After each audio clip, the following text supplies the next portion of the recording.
Bene, buongiorno. Good morning.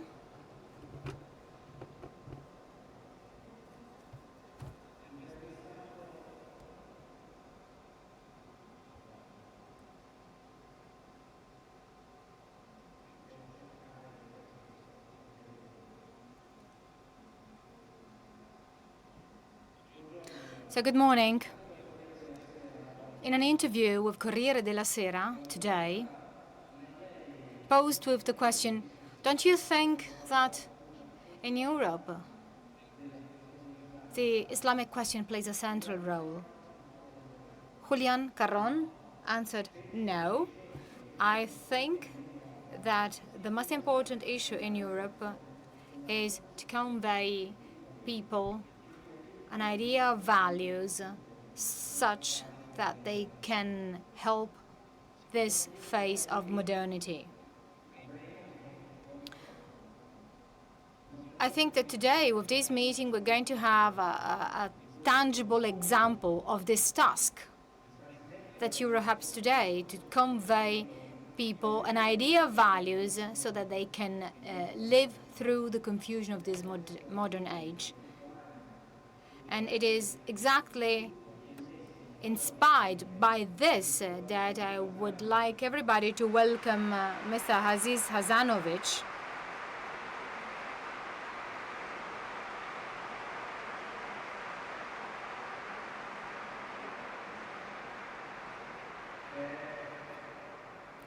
who's the Gran Muftì of the Islamic community in Croatia.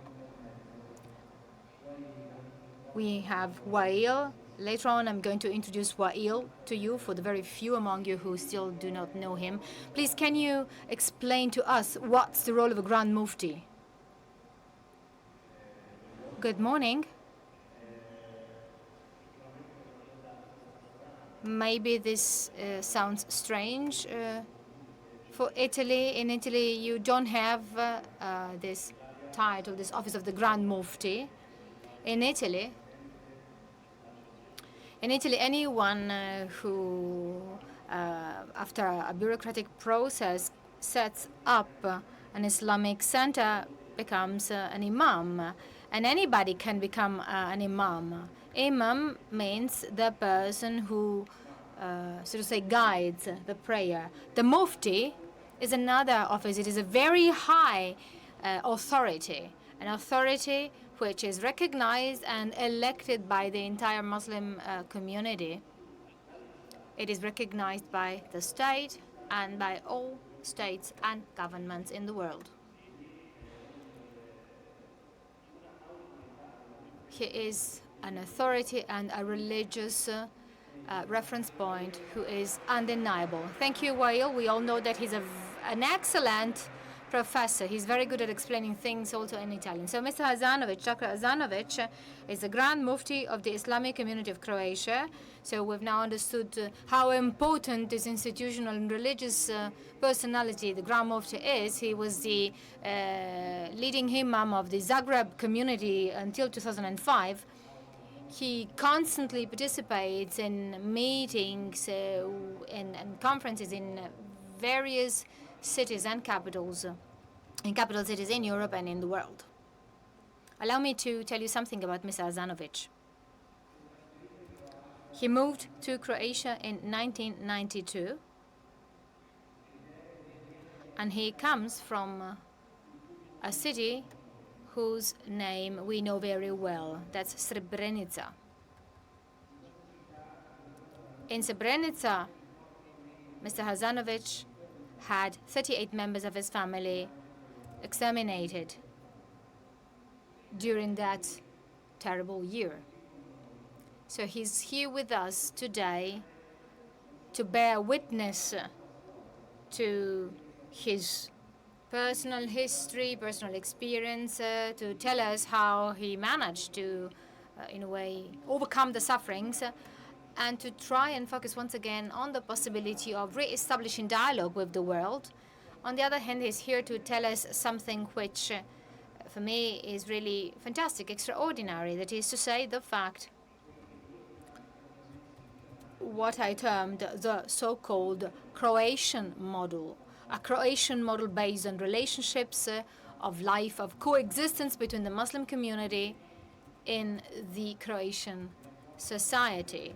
So a model of a good relationship between the religion and the state. This is a really interesting experience we're going to listen to. And today we're going to have the chance, first of all, to get to know a person, of listening to this person, of feeling this person alive in each and any one of us. And on the other hand, we'll have the chance of familiarizing with a European context that can show us one possible way, one alternative for a possible Islam in Europe. So what Islam in Europe?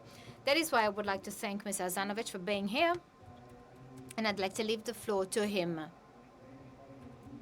Then we're going to have a contribution, a video. We're going to listen to an extract of a documentary that was prepared by Italian documentary centers, showing us the various ways in which friendships between Muslims and Italians can develop. And then Farouq will contribute. Actually, it's quite difficult for me to introduce to you Mr. Farouq to the meeting. He's an integral part of the meeting. So it is as if I were to introduce myself.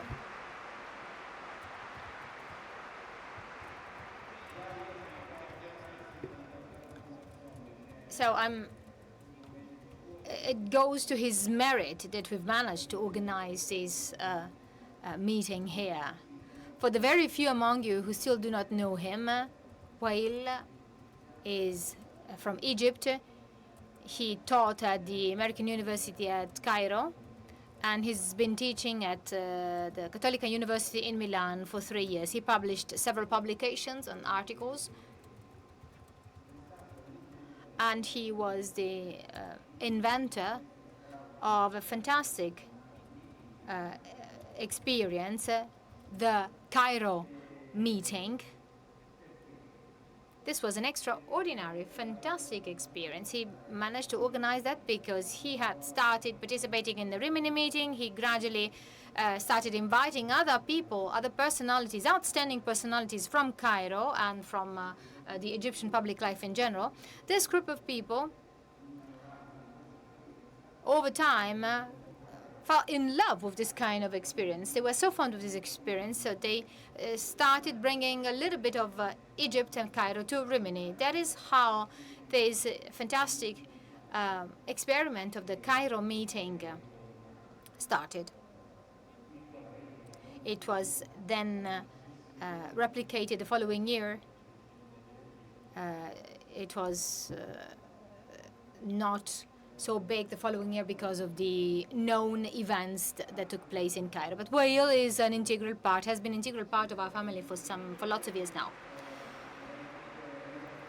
Once again, thank you very much to Mr. Hasanovic for being here, and I would like to ask him to talk about his experience. He's going to talk Arabic, and we're going to have a simultaneous translation in oversound.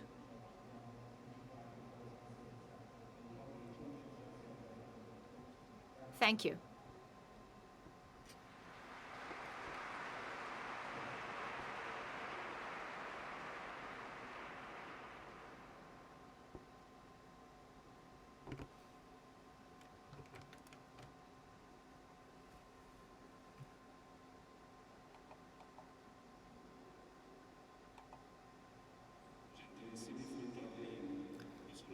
Dear brothers and sisters,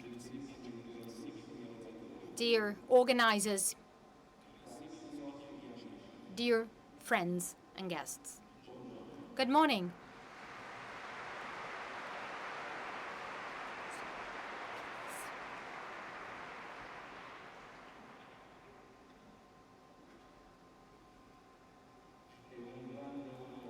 It is a great honor and a pleasure for me to be here with you today, to participate in this very important meeting, to discuss and exchange positive opinions on the cultural development of our life. and also to see how we could eliminate some ambiguities on Islam and on some aspects that are related to Islam, even if they have nothing to do with Islam. That is why I would like to thank you very much for giving me this opportunity. Islam is one of the monotheistic religions in the world. This is a religion that has been very much at the focus of our talks and dialogues these days, and most of the times people talk in negative terms about Islam. We, as Muslims, believe that the exploitation of our religion on the part of a small minority of people is an abuse.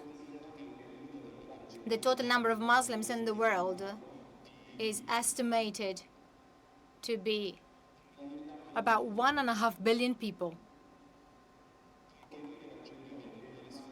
So religion is abused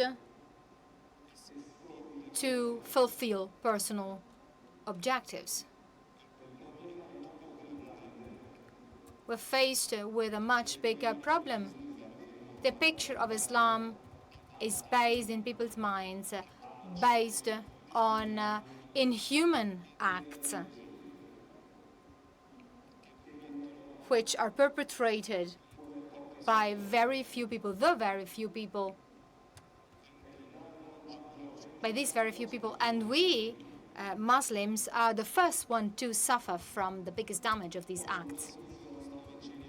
It is then suffered by many of our neighbors, as well as many of the good-hearted and courageous and innocent people in the world.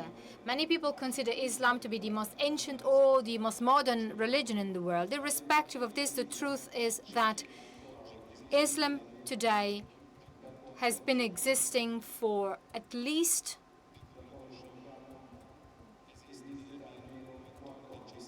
14 centuries.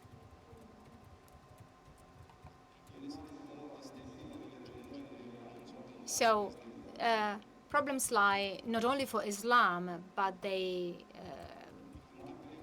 challenge religions in general, for example, Christianity, Judaism, and other religions. And this is due to the strength that is attributed, to the power that is attributed to religion as a source of legitimacy. People have already understood this very early, and they started exploiting religion to pursue their own objectives.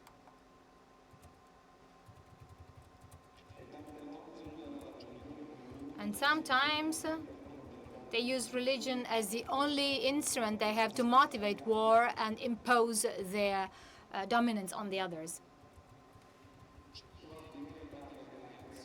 This is done through the creation of legends on religion as one of the most important reasons for the truciest wars, but this is not true at all.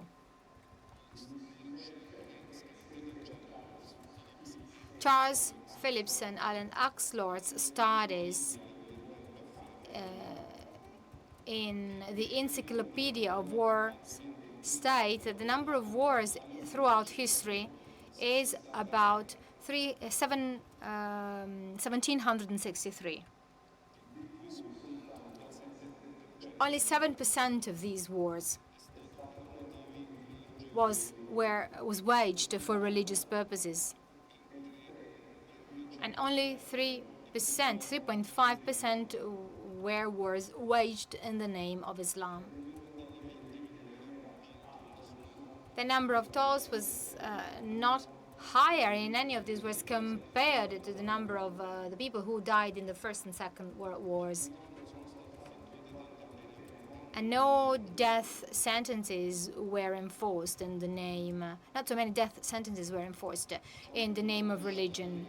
Today, in the religious context, we see people who are presented as people who want to disseminate hatred among people, therefore leading others to consider religion as a threat, especially when it comes to Islam.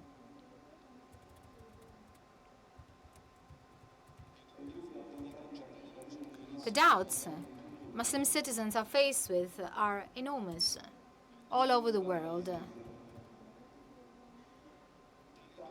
When it comes to Islam, these doubts are supported by so-called facts.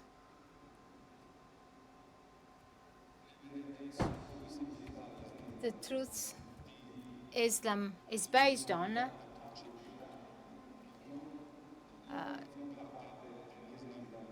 are not part of Islam. And the people who commit atrocities are consider themselves as Muslims, but unjustly. People should rather, in a way, get away from any possible threat, even if this means going away from any Muslim.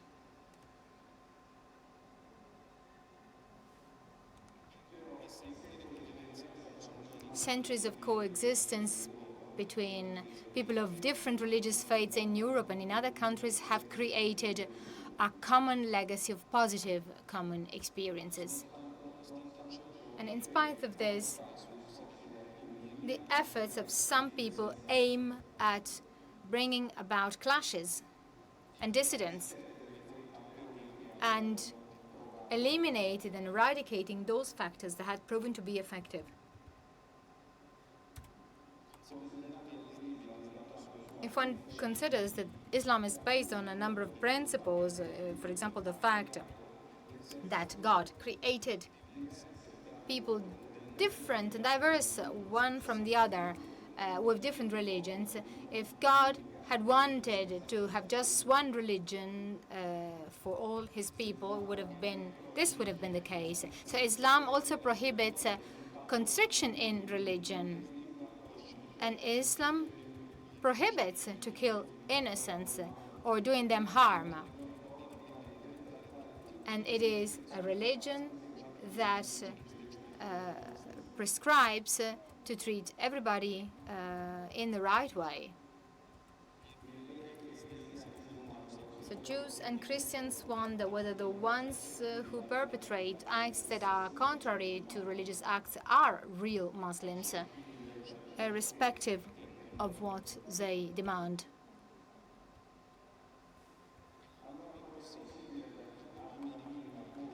So if this is the case, how come that a small minority of our people perpetrates this act, even if the majority of these people live in peace? How come that a small minority of these people generates fear, terror, and death, and how come that this is then ascribed to Islam?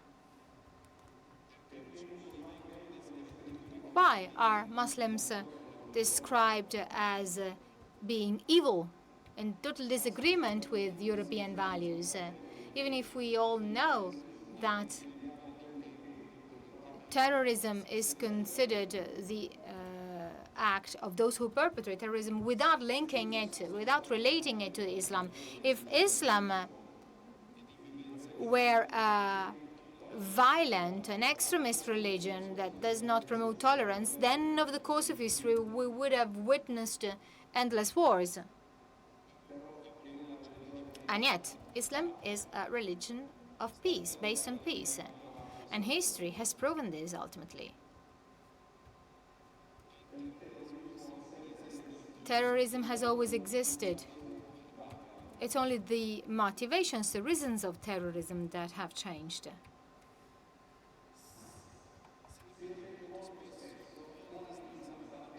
It is oftentimes wondered what forms of Islam can be accepted in Europe and in the world. To answer this question, one should look at the relationship between non-Muslims and Muslims.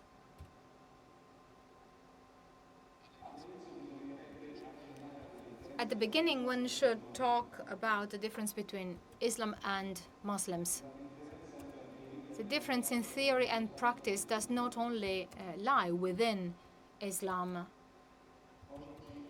Today, any act is related to Islam, and it is often believed that anything Muslims do They do it because of their religion, as if there were no difference. And why is this the case?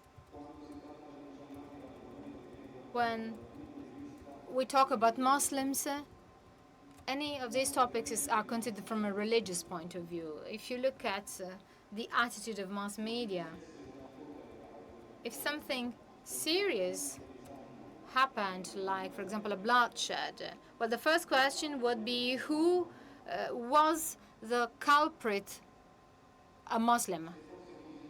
If this were the case, then he would have been a terrorist, and it would have been normal that he is a terrorist because he's a Muslim. Because people tend to believe that this is part of their religion. If this person, if the culprit were not a Muslim, then all other possibilities would have been looked at before judging and considering this person as a terrorist. I think this would hardly happen with other religions.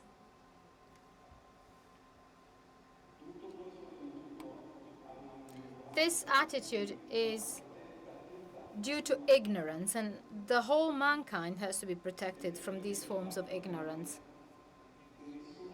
The fact that nobody tries to truly understand whether that act of violence is part of Islam or not is really terrible. If we generalized and said that all Muslims were terrorists, then I fear we would have a massacre of Muslims in Europe, exactly as happened with the Jews during the Second World War and during the Holocaust. I know very well that this will not benefit anybody, the humblest people, Muslims and non-Muslims. And I wonder, whom will this benefit?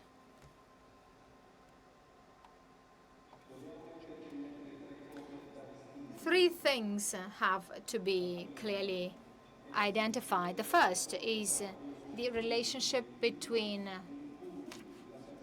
the context and the climate, so to say, in which the person grows up and Islam.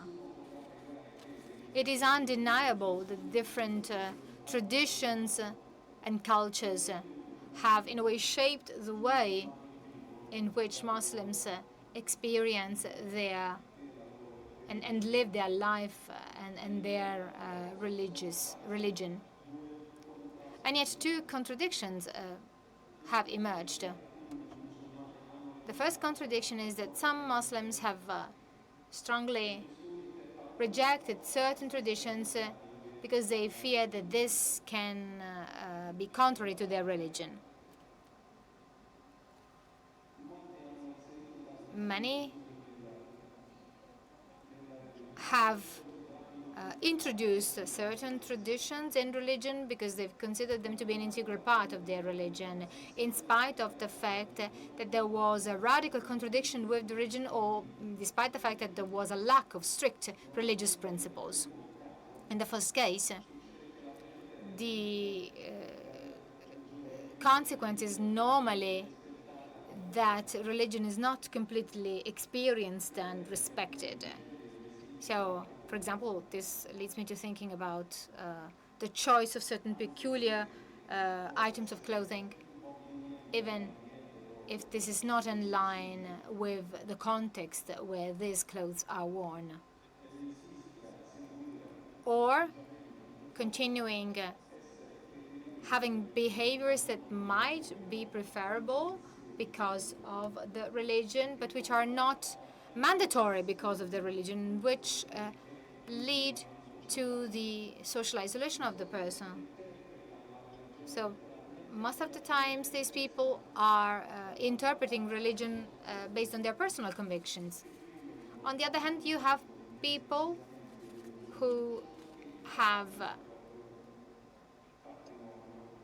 filled religion with their own personal ideas and convictions and not to religion. An example is that of the way women dress.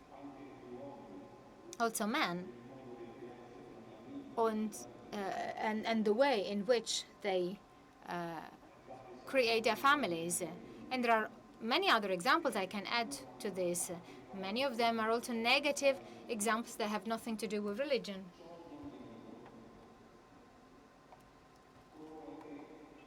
In spite of this, those who have a relative knowledge of Islam in Europe basically derive this knowledge from the picture of the Muslims. And most of the times, their knowledge, their familiarity with Islam is not enough.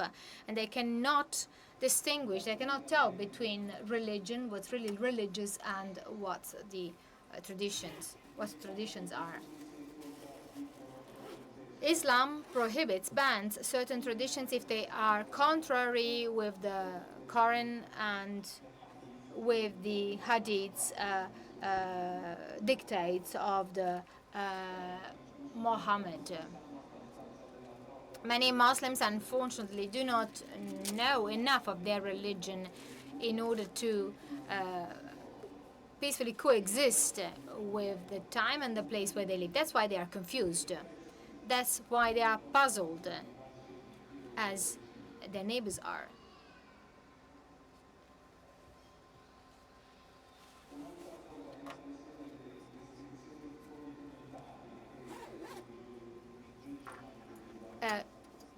Another issue relates to the way in which Islam is described in Europe and locally.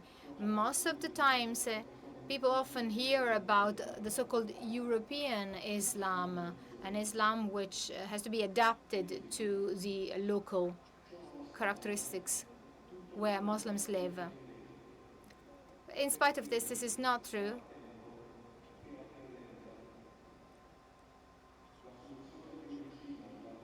Because this,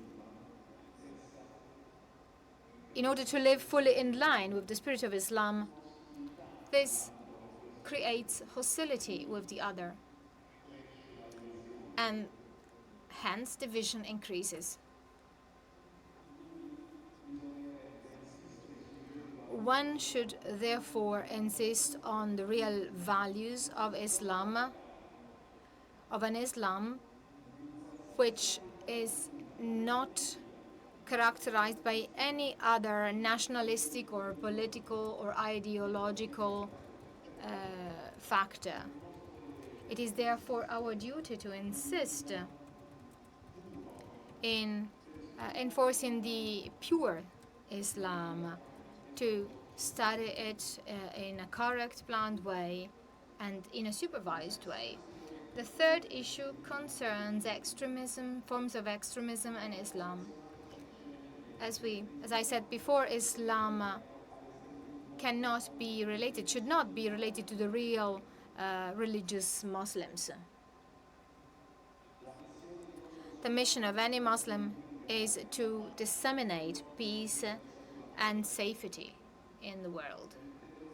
And terror contradicts the Islamic principles and is a consequence of ignorance and of a manipulation of information and the teachings,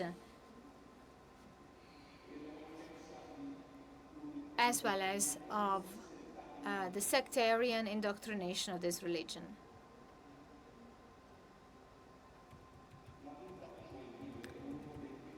Life is one of the biggest and most important principles recognized by Islam, and this is confirmed by the Holy Quran, in a verse of the Quran, when it is stated that anyone who kills an innocent soul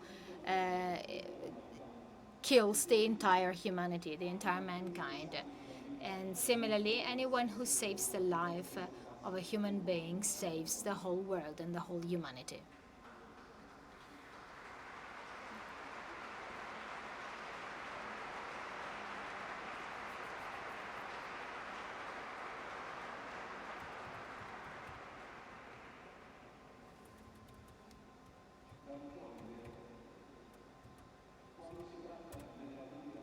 When it comes to the life of a Muslim, after all, Muslims are forbidden to commit suicide. And if they commit suicide, they would leave this world as a person that doesn't have any religion and would go directly to hell. If we recognized these truths, then we could find a real religious. Do you think we could really find a truly religious Muslim believing in God, exploding himself and killing other people, people whom he has never met before, and who are innocent? Anyone accepting this is no longer part of faith. This is self-evident. Real Muslims cannot be terrorists.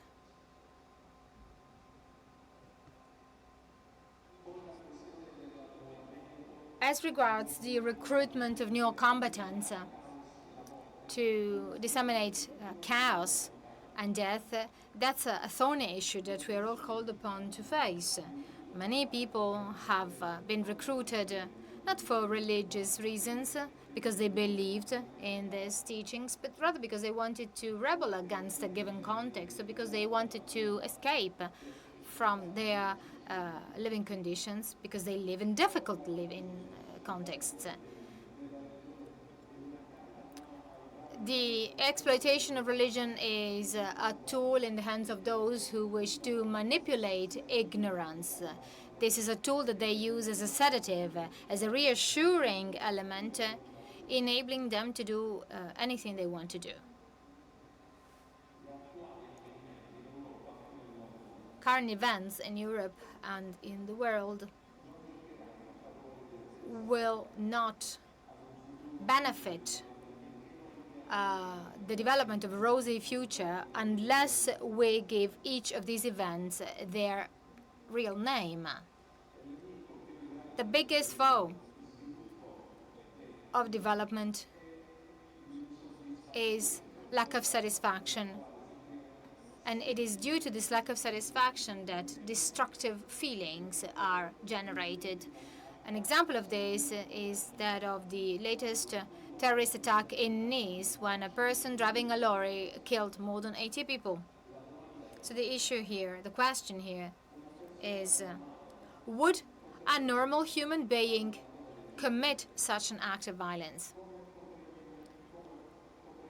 How can we call this person a Muslim? He committed an act that Islam completely prohibits. And an even more important question would be what anticipated that act of violence, that extremist act of violence. These questions should be posed not so much to find justifications and reasons to that culprit, but rather to try and avoid that certain acts of violence are repeated in the future. Acts of violence that we all suffer from. Let me give you another example of these tremendous acts of violence. Is that of the killing of a priest. Our Prophet Muhammad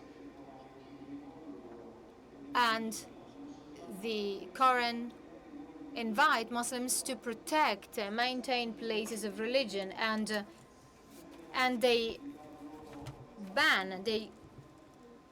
prevent people to harm them. So suffices to think that even killing them is of course forbidden.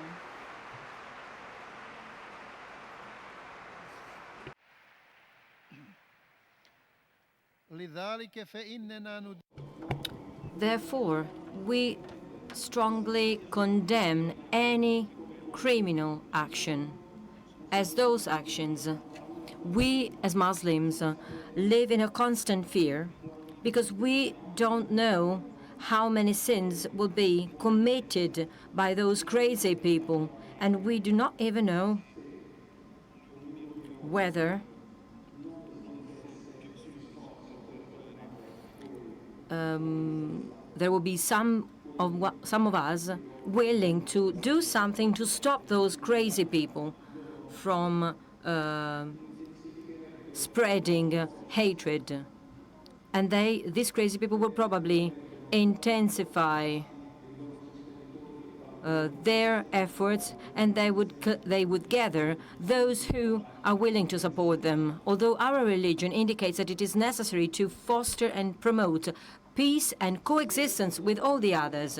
If we were to give an answer to the question, which kind of Islam for Europe, in Europe, we could only say the original and real Islam, because the problem is not Islam. The problem lies in some Muslims who, because of ignorance, make confusion between what is prohibited and what is not, and what is allowed, because they make confusion between the religious rules, and because they have they do not have the correct position vis-à-vis the religious values. So we should follow the instructions based on a planned program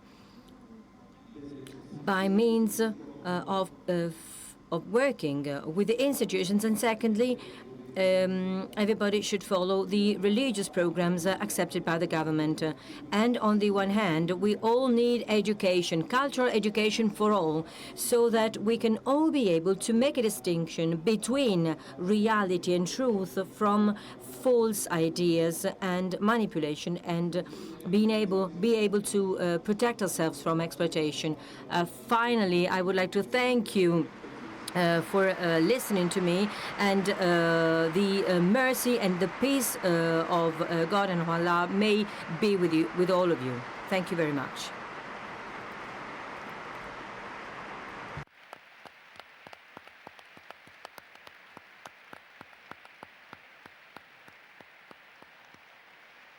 Ora, come dicevo, Now, as I said earlier at the beginning,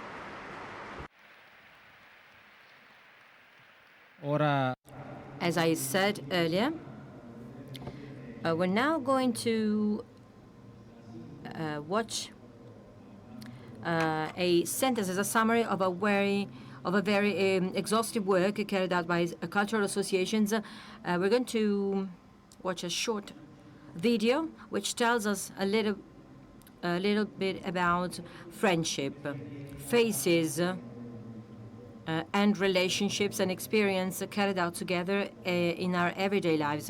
These short interviews were taken in our country, in Italy. Friendship is a link. It is a tie which discovers novelties. It discovers new ways, pathways which can help us exchange ideas and take the positive aspects and to know each other. Friendship is a great thing. Moreover, our relationship is not only friendship. It has an objective. Comparison of ideas. When we met the other people, we discovered that on the other side there are people who understand you. They know your culture. They know where you come from, because maybe you are confronted with people who do not have so much culture, and they don't know how the world is. But when we met other people willing to lend us a hand, people willing to know the others, to compare the ideas and to know the other people, this was a great thing for us. This kind of pathway needs to be promoted, and hopefully it is possible for all of us to collaborate together, to go along this path and to start activities together. Hello, everybody. My name is Hakima. I come from Morocco. I work here as a caregiver with the Fabiani family here in Macerata. I feel very well because I'm being treated very well, and they have their own religion and I have my religion, and each respects the religion of the other. They also accepted my daughter here. We have more than a friendship. My name is Mamadou Silla. I come from Mali. I am 18 years old. I live here in Taranto, in Italy. I arrived a couple of years ago with many other young people. All of them decided to go away, and I am the only one who has decided to remain because I met you, and I would never have expected in my life to meet such people who love me and who treat me well. I really feel well here because I met these people and decided to stay here with you. And for this reason, I decided to stay here in Taranto because I really would never have imagined that I would find people like you. This is why I want to continue to stay here. Hello, I would like to talk about my great friendship with Alessandra. My name is Cristina Mariam. I've been knowing Alessandra for 4 years. This friendship was born from my need, and she gave me an answer. She's a very special person, and this friendship was born because I think that we are united by the common desire to meet God. So we have this interreligious dialogue between Christians and Muslims. It is possible. It is indeed possible. We are the first ones who should look for it. We should make every effort. Everybody should make an effort because it is important. I wanted to go to Senegal to see my family again, my kids, my mom, and my wife. But I didn't have money in my pocket. I had to pay for the ticket, for the flight, and the ticket cost 600 euros, and I only had 200 euros. I called Marco. Marco came to my house, and he gave me 300 euros, and so I could buy the airline ticket. This gesture was fundamental for me. It touched my heart. My name is Luna. I'm 18 years old. I was born in Morocco, but I spent all my life here in Italy. I had some problems with integration when I was a kid. I lived in a small village on the mountains. People did not trust foreigners. But I've always tried to find a dialogue between myself and the people who are in front of me to try and explain the value of my religion. I'm a Muslim. I still keep some ties between myself and the Muslim community. It is important to carry out a dialogue between religions. This is why I am also a representative of my school.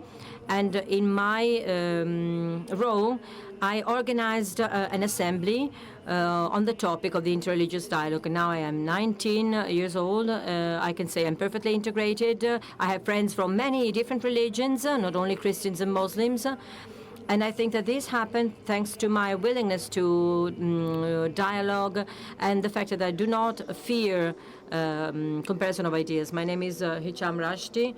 I am the president of the Italian Organization of Muslims here in the Marche region. I would like to talk about our history, which was born with a school, with a new school of Pesaro. It is our history that was originated in December, January. We met the representatives of the school. We were invited to take part in a conference on Abraham.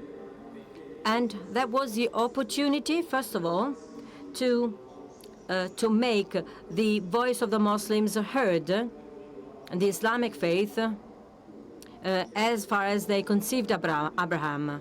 This was the first thing. And then we wanted to convey the message that if you talk about your religion, or if one talks about his own faith, it is not that you talk about it because you want to impose it on other people, but only because you want to approach other people so that everybody understands that we are all sons and daughters of God. We were all born in the same world to create a safety for ourselves. Obviously, with all the critical situations that we are living in the world at international level when it comes to security, to safety, this compels us and calls upon us to commit ourselves, to make efforts, to dialogue with the others, to approach the other people. We shouldn't have barriers. We should not have walls before us. A wall can be a person and it can be a religion. the movement of communal liberation. Well, I got to know this movement because of some friends. I saw something unusual in these people. They loved each other spontaneously. I was welcomed with the most, well, with naturalness. I am a Muslim. I come from Lebanon. And I saw their way of treating all the things around them: politics, work, society, the university. Well, I was fascinated, and I am really proud that I met them. Well, since I met Guido and the association, well, it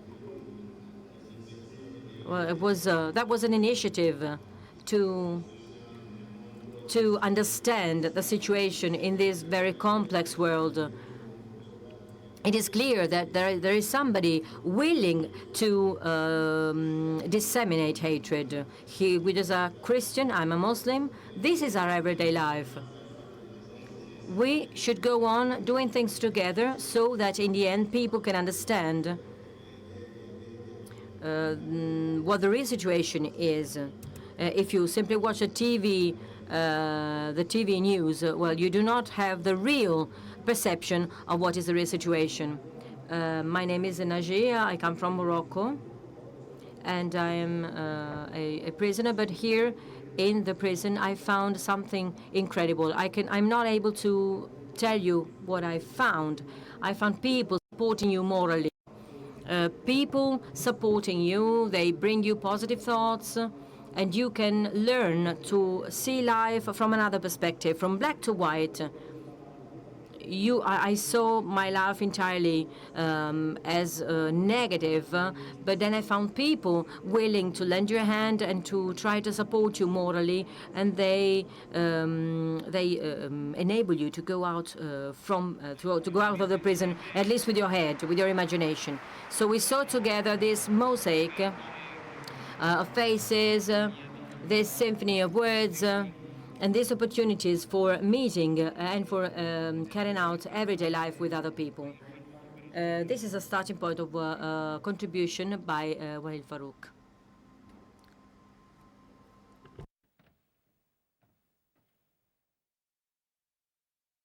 Buongiorno. Good morning, everybody.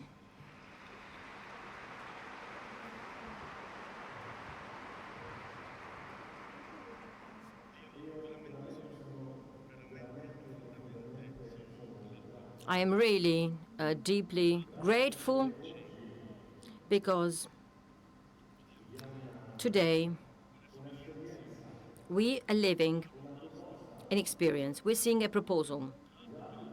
I am grateful for being invited to the Rimini meeting because in a moment in which, on the one hand, there are those who judge and condemn the other people, on the other side, there are people who absolutely don't care and ask you, do you care? The people of the Rimini meeting try with a surprisingly certainty the good that they are sure they will find in the heart of everyone. So you are a good for me. It is not the other person. The other person is not a good. The others are a stereotype.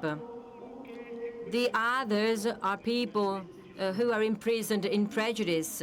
But here, there is no other. Here we have the word you, because we have the word I here at the Rimini meeting.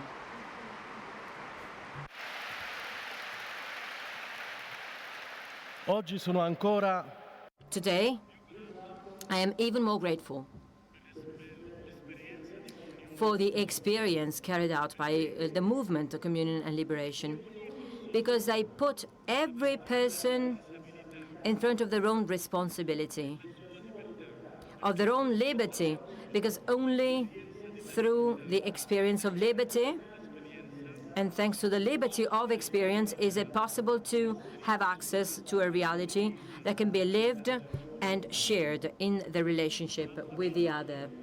I am grateful to communion and liberation, and I was really moved by the short movie we watched. It was not the first time I watched it, but each time I watch and I see the eyes of Abdul from Senegal, a man who has not been able to see his family for 6 years.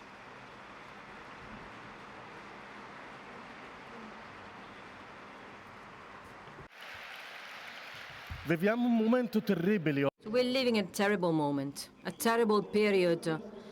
A man who has not been able to see his kids for 6 years, has not been able to see his mother for 6 years. Imagine what a great suffering.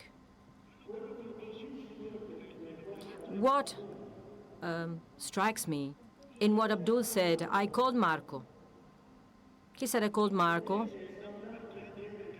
I didn't go to Marco to ask for money.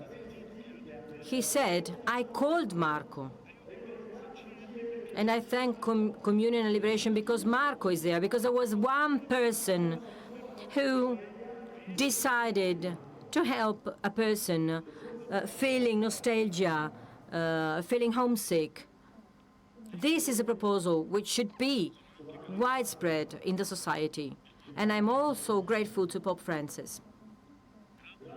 I'm grateful to Pope Francis. I'm grateful for his words. His words made me felt listened to as a human being. And I understood that to Pope Francis, my very presence as a person is important, matters. The Pope is somebody who sees me, looks at me, and he does not forget me, even though he doesn't know me.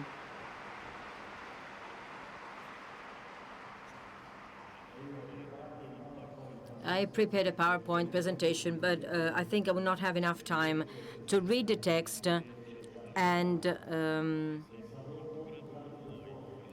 to show you all the slides. I would like to apologize in advance for my mistakes while reading my presentation. I am really grateful and I am impressed and I am moved by the words of the Grand Muftì of Croatia, not only for the testimony that he brought here at the Rimini meeting, but above all for the testimony that he brought all over the world. The Grand Muftì of Croatia, when the persecution of Christians started, the Grand Muftì went to 18 Islamic countries, calling them and asking them to give the Christians in their own countries the same freedoms and rights that the Muslim community in Croatia enjoys.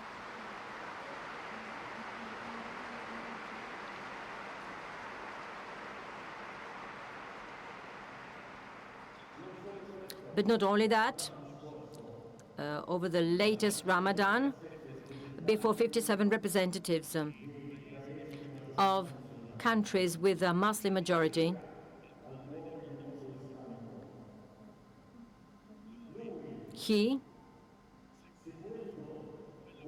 in the Mecca, following what Pope Francis is doing, well, he said to everybody, we should follow the model of humanity of Pope Francis, the way in which he treats migrants. We should do the same. I'm also grateful to him because, as dear Roberto said, a person who lived the massacre of 36 members of his family, how can this person forget? How can he forgive?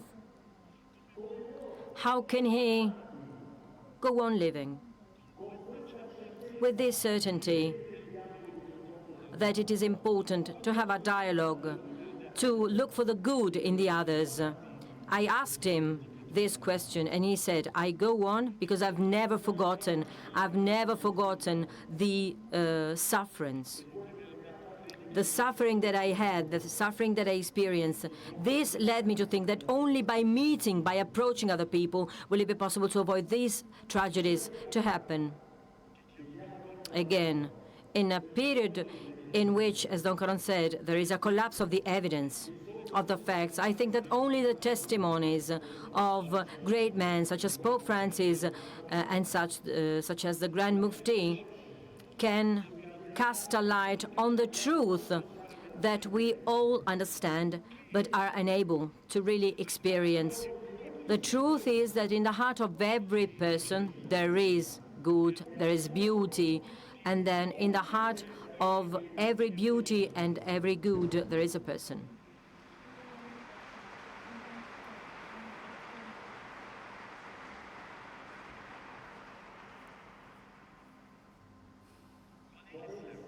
So what is Islam?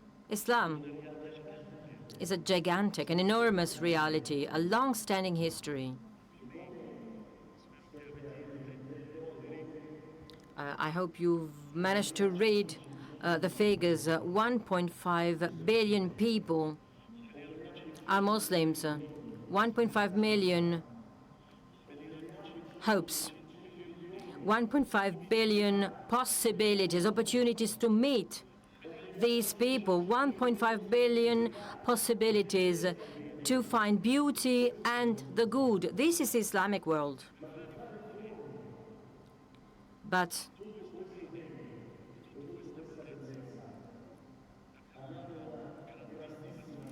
we have a challenge to find out and to focus on beauty and on the good. It is the same challenge for us as Muslims and for you as Christians.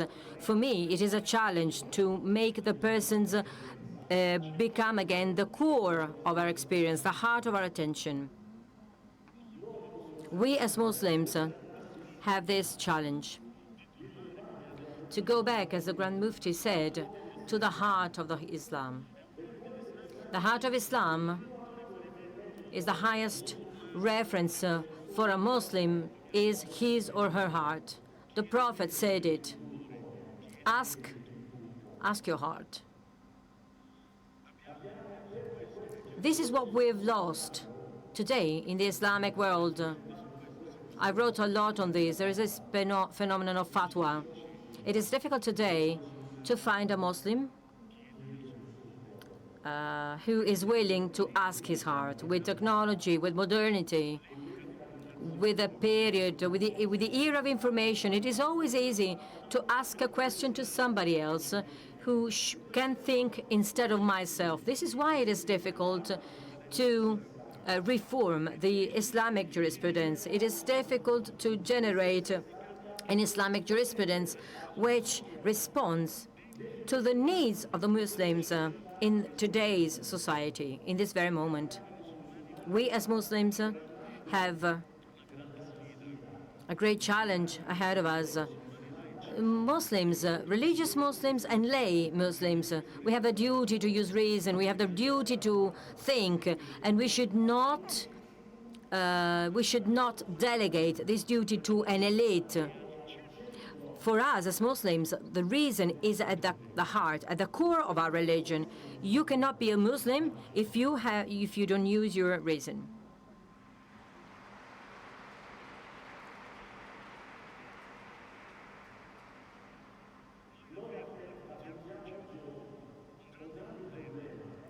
Today we are confronted with a great problem.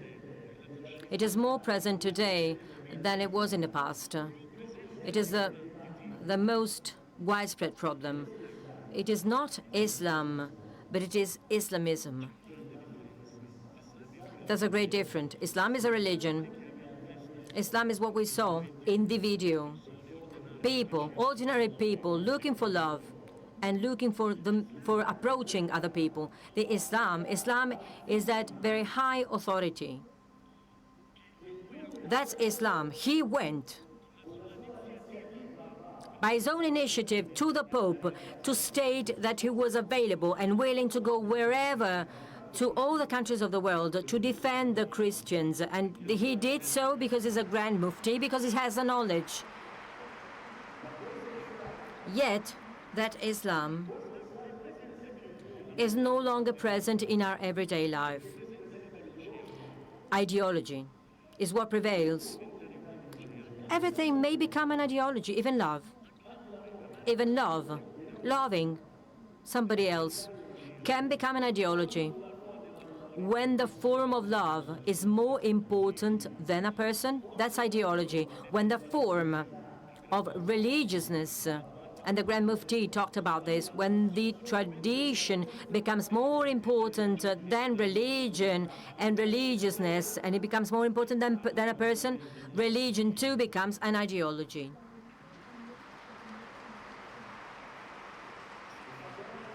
And we know very well that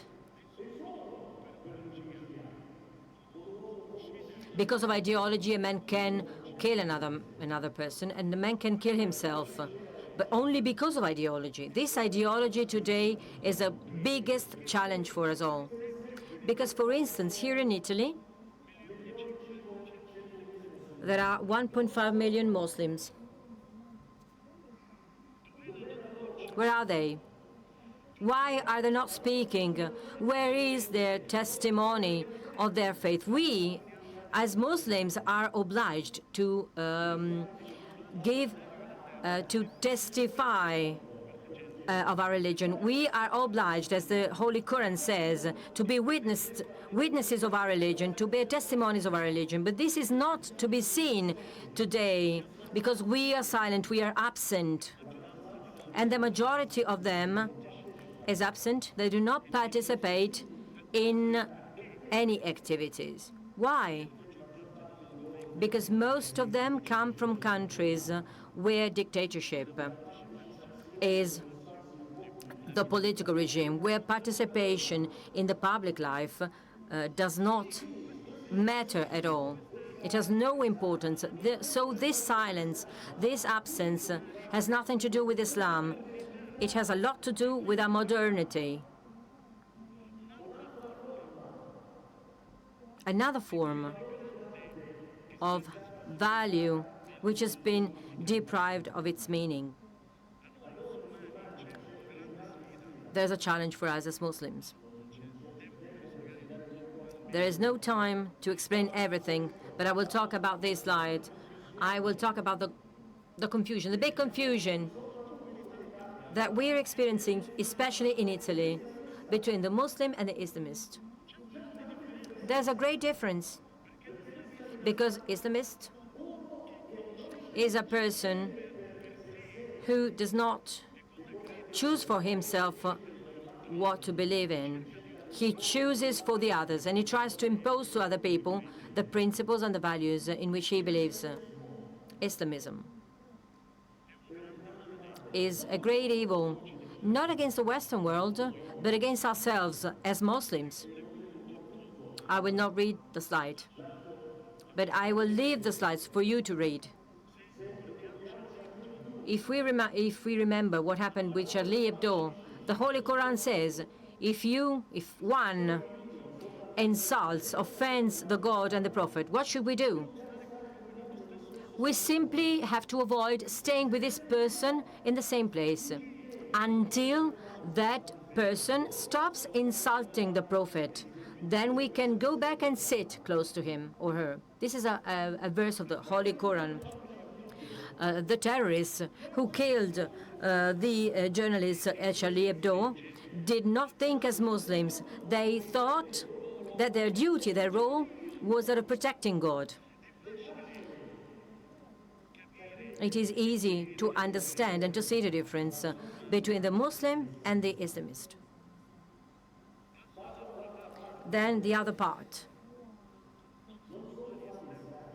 Not only which Islam, but also which Europe? That's another question. And which Europe is more important than which Islam? And I'm absolutely certain about this. All Muslims are Westerners, although the Muslims living in Libya, in Egypt, in Pakistan. The human civilization is a Western civilization. We all watch soccer matches. The societies have the same structure. The previous maps showed that the countries who implement the Sharia partially or totally are a minority in the Islamic world. We are Westerners. We are profoundly Westerners. And this is also a problem, because what is Western, the Western civilization today? Migrants come to Italy. We ask them to integrate themselves. To what? Vis-à-vis what? Should they integrate themselves with the laws? You cannot integrate yourself with the law. You have to abide by the law. You cannot integrate. Integration is a possibility when there is Marco. Integration is possible when there are other people caring for those they barely know.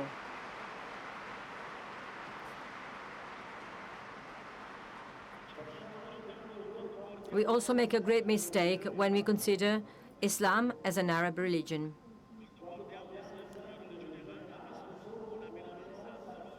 In this case, the Arabs are an absolute minority in the Islamic world. The evil we see in the Middle East, the history of violence, is linked to a society. It is not linked to religion. 85% of Muslims are not Arabs.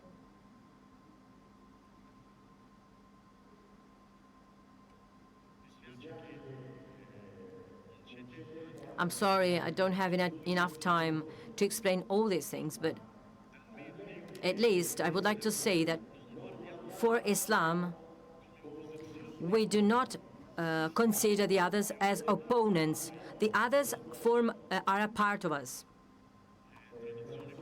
This is a prophetic translation on the relationship between our prophet Muhammad, peace be upon him, and other prophets. It is like a beautiful house.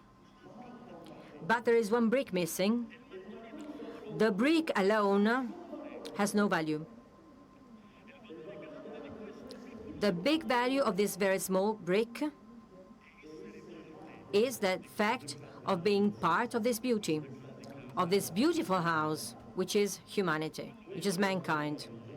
That's our religion. There's a lot of history, and many people are not able to understand the difference between religion and the history of religions. There are many things that we hear about the history of Muslims, full of horrible things, full of violence, but this is history. As it was written down and understood in the Middle Ages, the history of Islam was not written at the times, in the period where the Prophet lived. It was written down centuries after. It's full of things which are not true. A scholar of Islam, historians know these things very well. I will give you just one small example.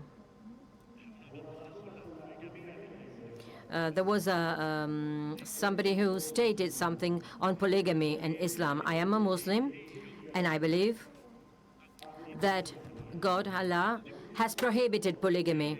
And I will not say this because, as Islamists say, and they are far away from my tradition, I say this because the Holy Quran has never legalized polygamy.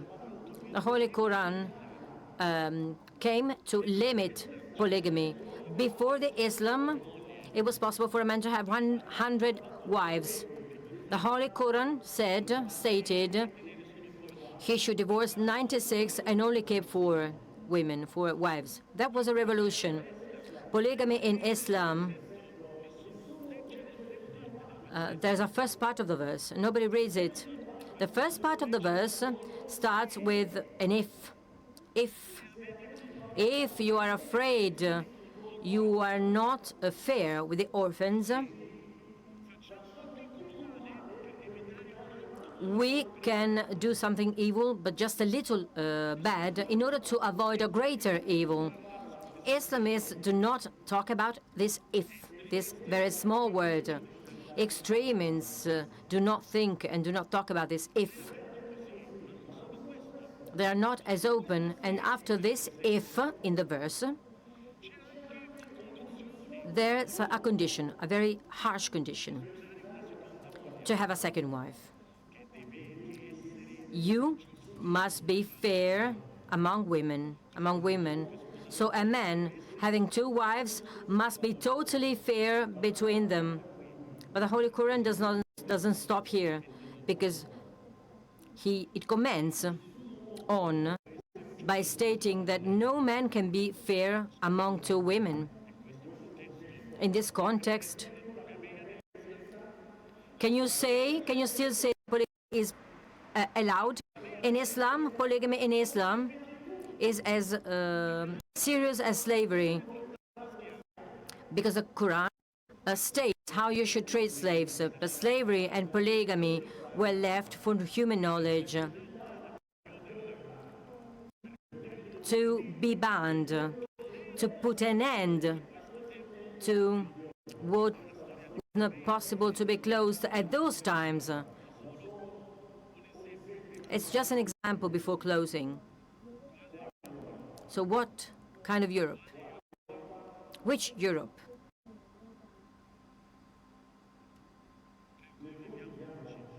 In which we live? In which culture do we live today? We live in the culture of the holy nothing.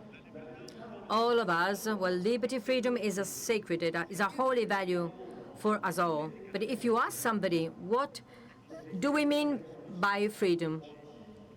What's the meaning of liberty? Is it possible to have an answer today? For thousands of years in Islam and in Christianity and in Judaism as well,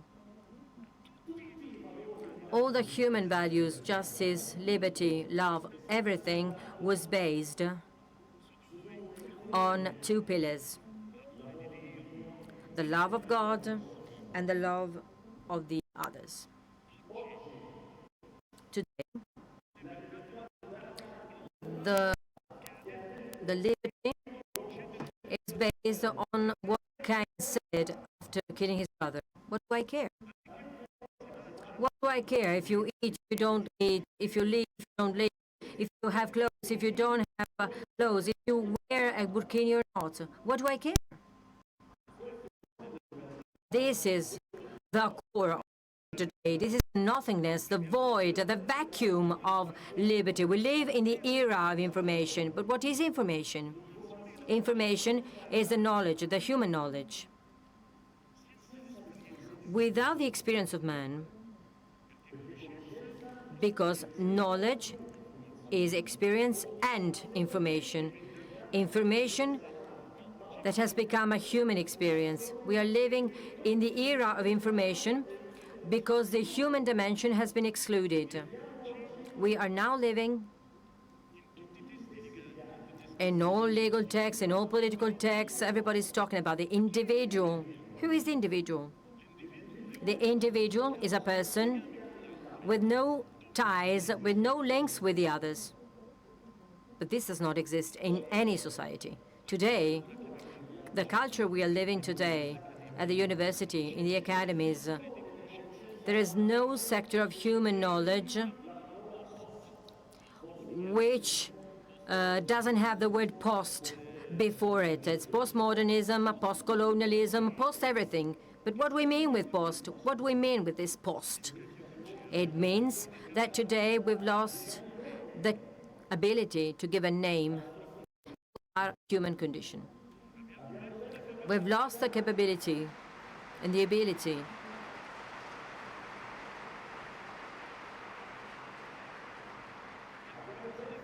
to,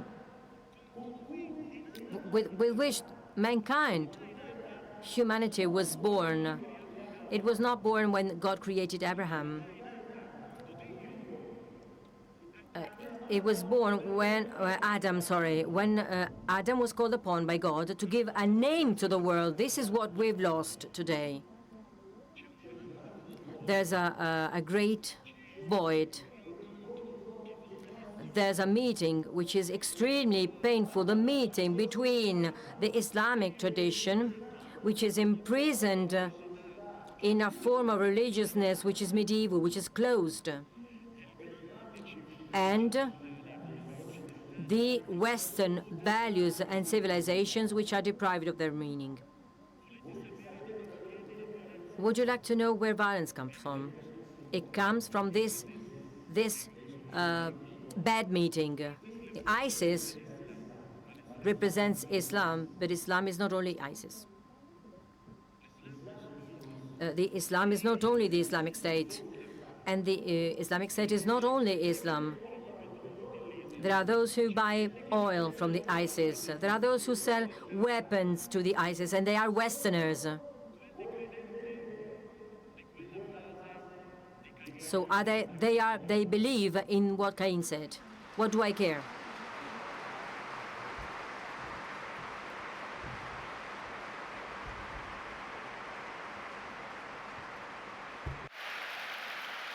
Se mi permetti, So if I may, dear Roberto, just 3 minutes to read this part.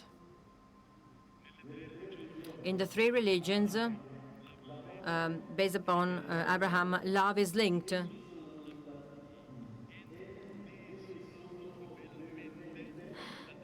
to faith.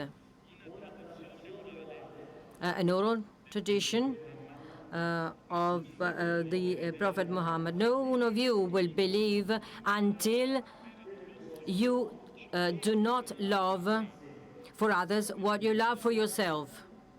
In the Bible, on the other hand, we can read, if one said, I love God,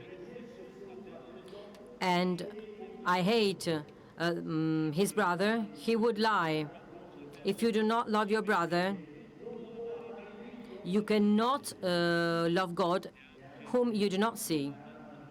And then love the person beside you as you love yourself. It is sad today to see lots of people who say they believe in these religions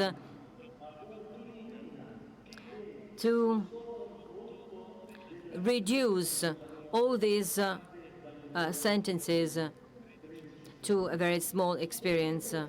Many people think that faith is the end of the quest, the conclusion of the end of a road, but they deprive themselves of the heart, of the pounding heart, which is the only one which is able to make eternal the existing religion from the beginning of times. This pounding heart is the quest for love. Without this search for love, religions only remain imprisoned in their past. Because being unable to update religion through our experience means giving up the presence of religion. Love is a condition of faith. Only those who love can believe. God is greater than what we know about him, and the real believer is the one who is moved by the curiosity to know even more about God. Pushed by the certainty that we can know everything about God, and this is written in our hearts. The heart is like the stone in which fire is latent. If you rub the stones, you can light up a fire. If you leave the stones alone, the fire extinguishes. Thank you very much.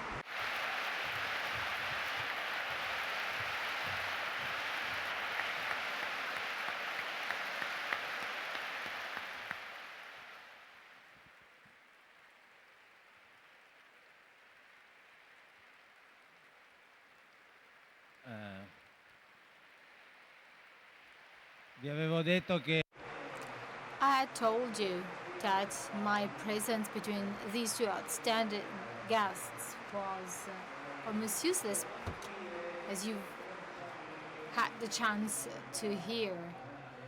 I'd also like to add that behind a great man, there's always one great woman, and she's sitting before us, Amina. We would like to greet Amina.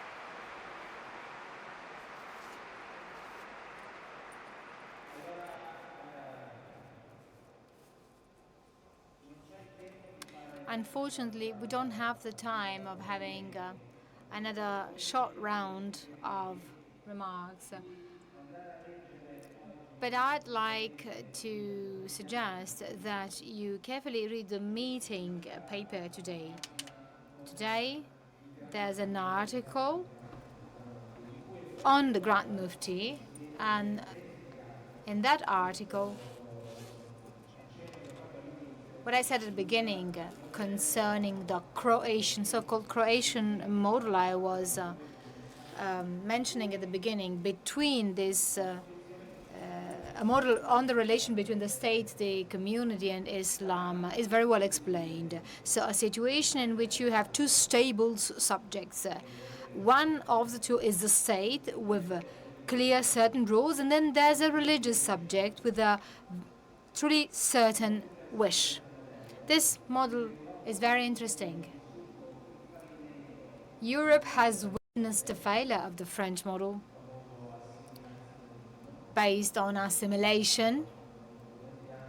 That has been the topic of discussion for so many years, because I'm talking about models of coexistence and integration, models based on the relationship between communities, between these communities and the state. We've also witnessed the weakness and the failure of the so-called British model based on multiculturalism. Unsurprisingly, after the meeting with the Grand Muftì, and also thanks to what Wael and Amina have done, I feel confident, reasonably confident, to say that we should get to know this model. This Croatian model is really very interesting. It's a European model. It stems in a European country, a country that has a very strong history and cultural tradition.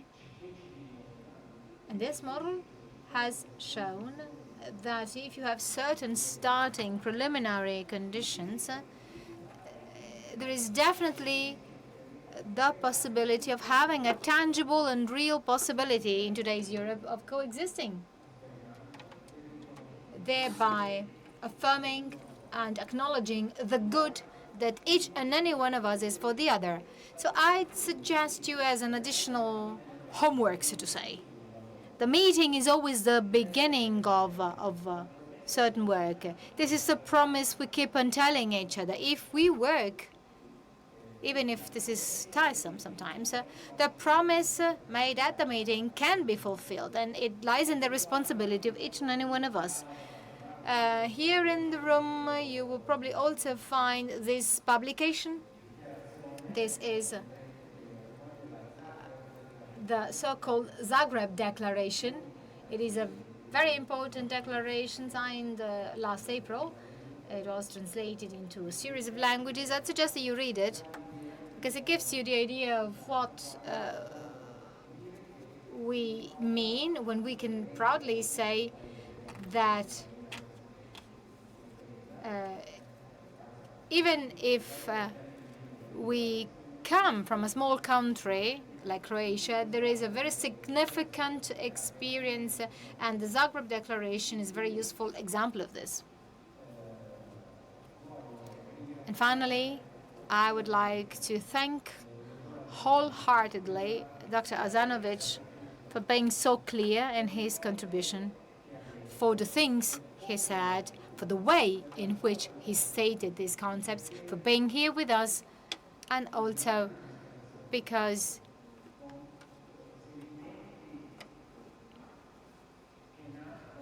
he showed us profound feelings that testified that he's worked a lot with himself. So he showed us that it is possible to start working on, even after a major tragedy, personal tragedy.